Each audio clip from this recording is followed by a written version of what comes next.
I've never really liked animals. Things like pet dogs, cats, and birds always seemed like messy and smelly nuisances, not something I wanted as a pet or even wanted to be around for long periods of time.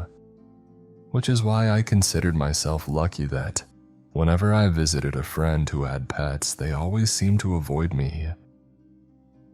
That's weird. Jack is usually very excited to see guests.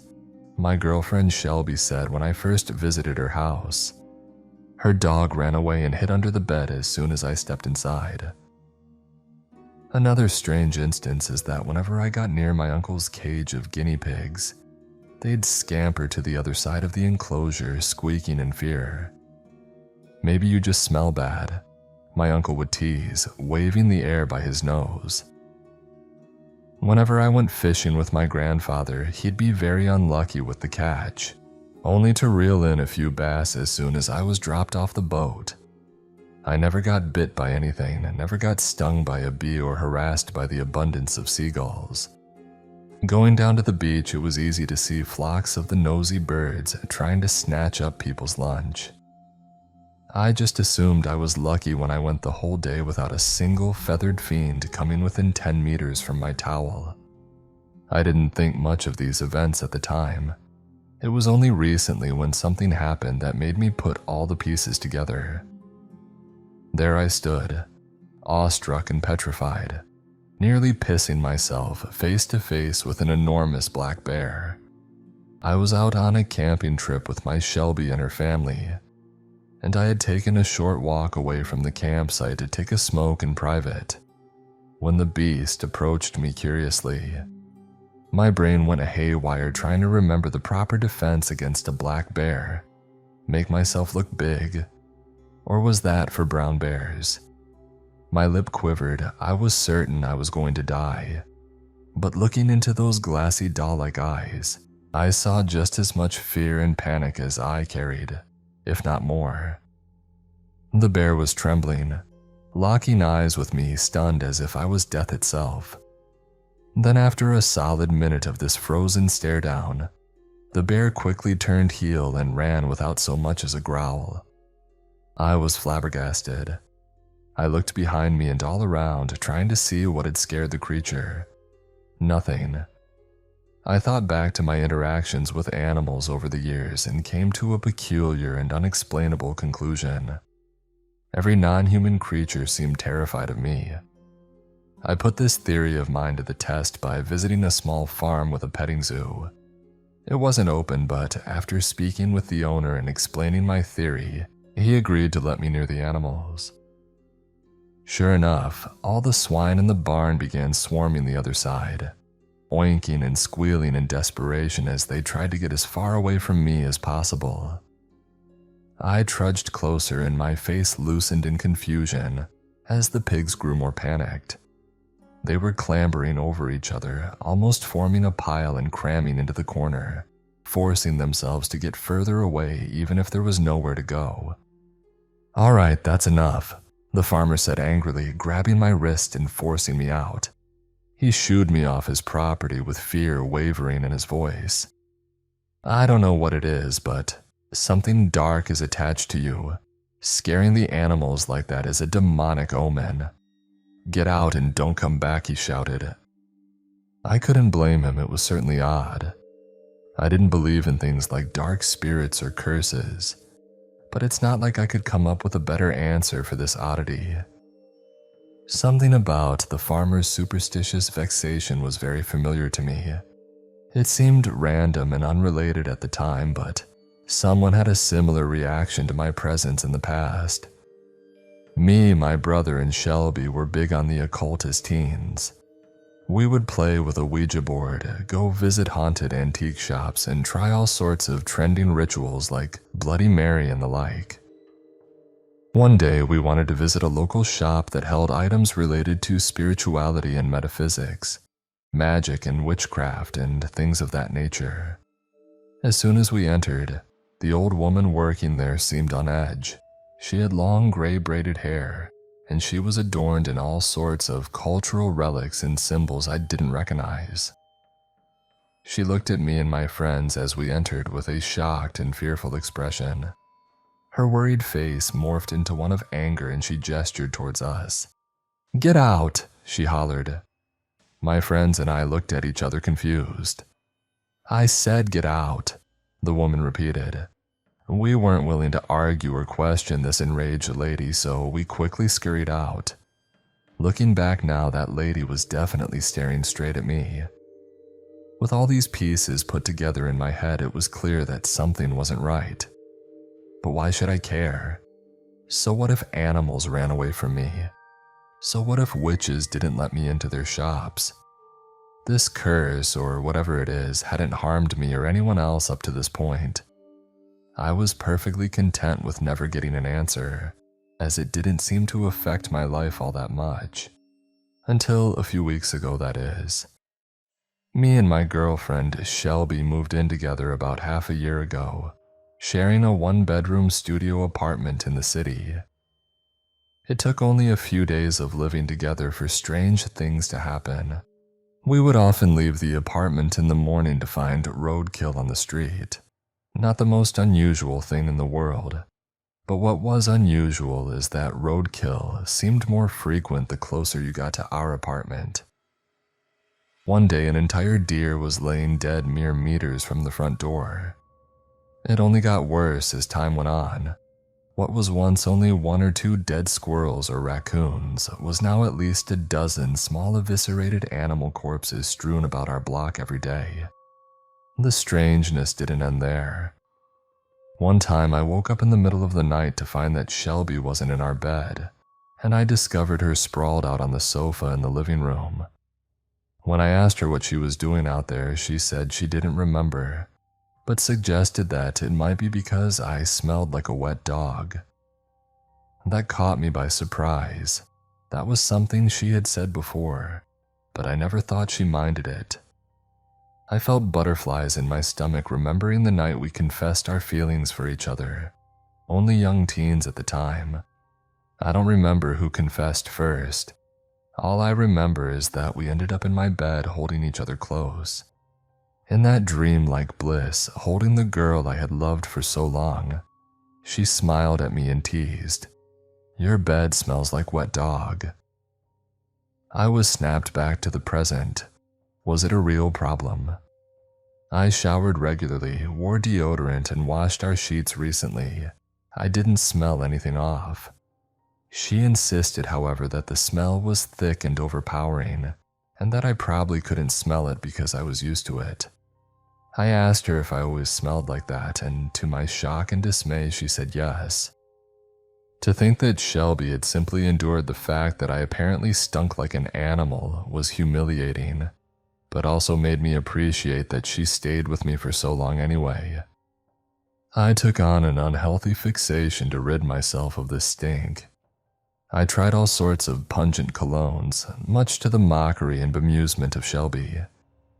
"Now you just smell like a wet dog in a log cabin," she said after I applied a scent labeled Dry Woods. I then took extra time in the shower, various different soaps and shampoos lining the shelves, as I scrubbed away desperately at my skin, determined to purge myself of the stench. But it was fruitless. Every night, no matter what, Shelby would wake up sometime before me with the same message: wet dog. After a few weeks, I woke up to find her making breakfast, to which she said something very worrying. "You still smell like a wet dog. If anything, it's getting worse." Something was up. This wasn't normal. Was it my breath? No, she smelled my breath and said it was normal. Her nose. No, we met with other people and they agreed. I had a strange new smell about me. They said it wasn't as pungent during the day and even went away for a bit after I showered. But every night without fail, I'd wake up with my girlfriend saying that the smell had returned. I didn't sweat at night. We had a fan in our room. What could possibly be causing this? I gave up. Shelby just said she would deal with the smell. And though she seemed uncomfortable with it at first, she eventually slept soundly, not complaining about the smell at all. She'd gotten used to it, and I tried not to think much about it after that, until more odd little things started happening around the apartment. I would wake up to find small pieces of fur on our bed, small scratches near the doors, and even I began to smell the faint stench of an animal. Was there something living in our apartment? Is that what was causing the smell? We set up cameras in our bedroom and living room, hoping to catch whatever critter was snooping around. When we woke up, all the cameras were missing. There wasn't a shred of evidence for any kind of break-in or burrow. Nothing was missing, broken, or stolen. We found it hard to believe that someone or something was sneaking around our house just to leave a few strands of fur and scratch marks, then leave. We even developed mild distrust for each other. I asked her if she had misplaced or taken down our cameras, and she accused me of the same thing. This tension between us building.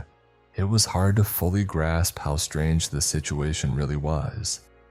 These strange occurrences just sort of happened in the background, progressively building in intensity to an event neither of us could have seen coming. Then the weirdest thing happened. Weirdest and most frightening. I woke up at around 3 a.m. My mouth was arid and my eyelids heavy. Footsteps, undeniably sounding from the living room. "Shelb," I whispered. I reached out to touch her, rocking her blanket-covered back gently. "Shelb, there's someone here."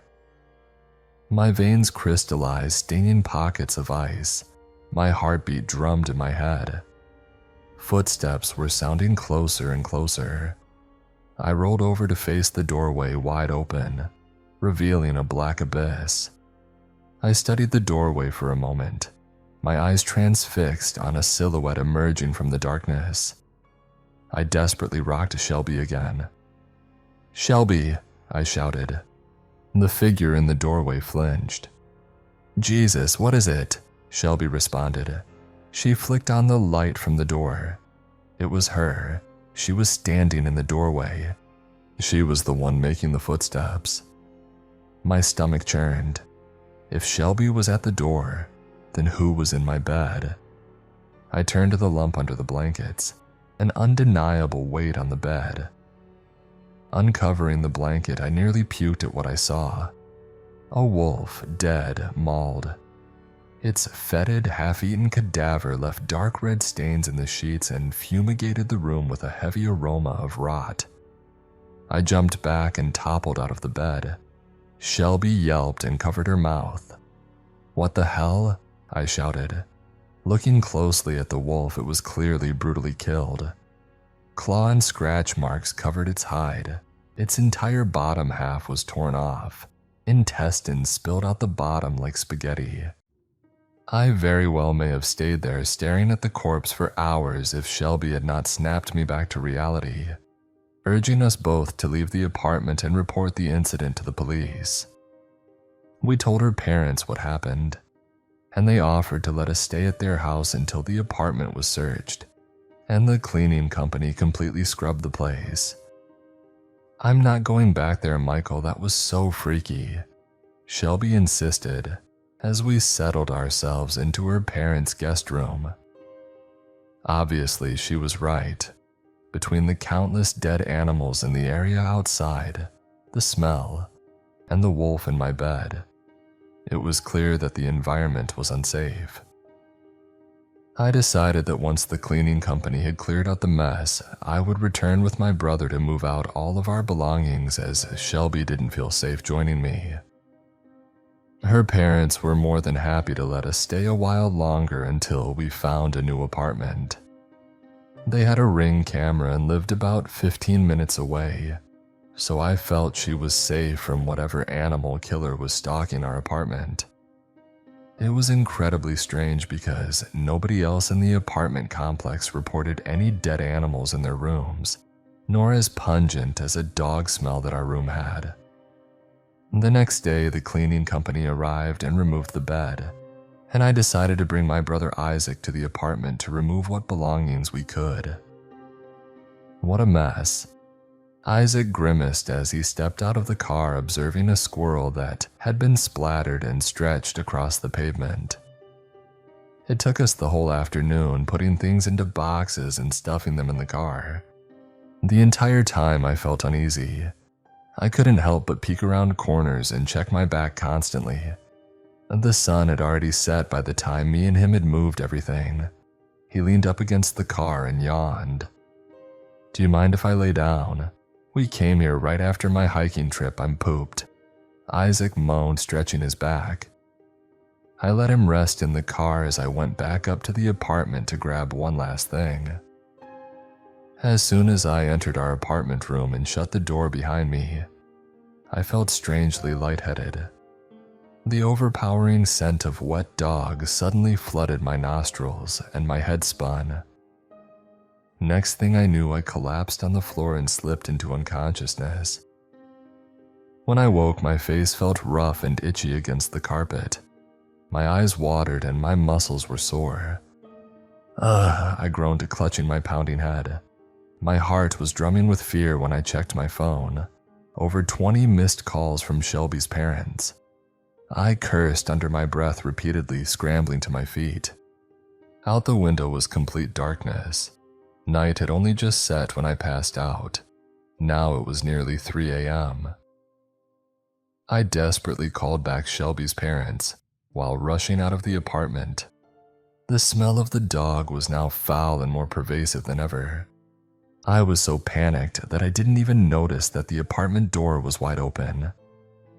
"Michael, where were you? It's really bad," Shelby's mom cried over the phone. "I'm sorry, I passed out." "What is it?" I questioned, sprinting down the stairs. "It's Shelby, she's gone.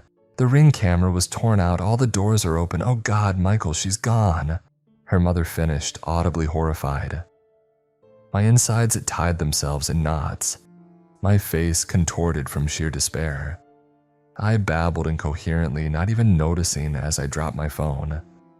I burst out of the apartment and rushed to the car.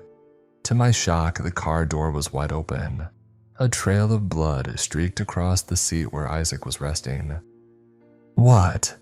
I spat in a mixture of fear, confusion, and worry. I whipped my head around the shadowy streets. How could I have let this happen? My eyes followed the streak of blood that trailed from the car and into the street. There, beyond the streetlights, caked in blackness, was an animal. There was no better way to describe the towering, yellow-eyed beast that stood in the dark. An animal. It had deep, ocean-black fur and sharp yellow teeth glimmering with a caramel-esque sheen. It stood upright like a person, reaching a towering 8 feet tall. Draped over its massive frame was a long, black cloak. Another black cloak wrapped around its waist. It stared directly at me with its hungry, carnivorous eyes. I unconsciously wobbled back and fell on my ass as the large beast started walking towards me. Words could not describe the feeling of visceral discomfort that washed over me. It was the first time in my life that an animal, a non-human creature, seemed to approach me without fear. As it shambled towards me, I could only bring myself to quake in terror. At that moment, as the creature came so close to touching my face with its breath, I couldn't help but feel a feeling of familiarity. The smell, the unmistakable stench of a wild and rabid dog, the same odor that permeated my person and bedroom for all that time. Has this thing been stalking me? For how long? I couldn't help but suspect the beast had something to do with my curse, my proclivity to frighten animals. My mind raced. Surely this monster placed a hex on me. It wanted all other animals to leave me be, so it could hunt me all for itself. Just as I was certain the beast would tear me limb from limb, staring deep into my eyes with a haunting, animalistic glare, its eyes slowly softened. The look it gave me was no longer one of hunger, but a strange compassion, like one I would see my girlfriend's dog give her. I flinched as the beast licked my face, gave a high-pitched whine, then stood up. It walked right past me and back into the darkness, leaving me laying on the floor dumbfounded. I stayed there on the floor petrified, before my sense of urgency re-entered my mind, and I rose to my feet. I looked to where the monster had emerged. The trail of blood I could only assume was my brother snaking off into the darkness. I cautiously approached the shadows and couldn't bring myself to look at what I spotted beyond the light. It was my brother, gutted, torn and eaten, intestines spilling out, blood drying on the grass. His glassy gray eyes were fixed towards the sky. I was too late. He was long dead. I collapsed to my knees. I clutched my hands to my face. All I could do was force the thoughts racing through my head out. If I thought about the reality of what had happened for even a second, I would surely crumple into nothing. I was lucky in a sense that something distracted me at that moment. My hands were sticky. I had been in darkness and panic this whole time. I hadn't thought to examine myself. I looked down at my hands in horror. My clothes were completely stained with blood, my hands and arms caked with the red splotchy splatters of red viscera. The rest of the night was a blur. Police showed up and shoved me in a car. I was taken to the station and questioned, my whole world falling apart. From what I could gather, my girlfriend Shelby is still missing. They suspect me of murdering my brother, as the blood I was covered with was his. I told them I was passed out in my apartment. I told them about the monster, and I could tell that they thought I was insane. None of it made any sense. I was beginning to think to myself that I had lost my mind. There was no way that the beast was real, but it was even harder to believe that I had anything to do with my brother's death or my girlfriend's disappearance. I thought my life was over, that I would go to jail, that I would never see Shelby again. But this morning, something unexplainable happened. I'm back in my apartment. I was certain I fell asleep in a holding cell at the sheriff's office. But here I am, back at the empty apartment. I don't know how I got here, I just know two things for certain. It smells like a dog in here, and there's an animal out there that caused all of this. The one and only animal that I fear more than it fears me.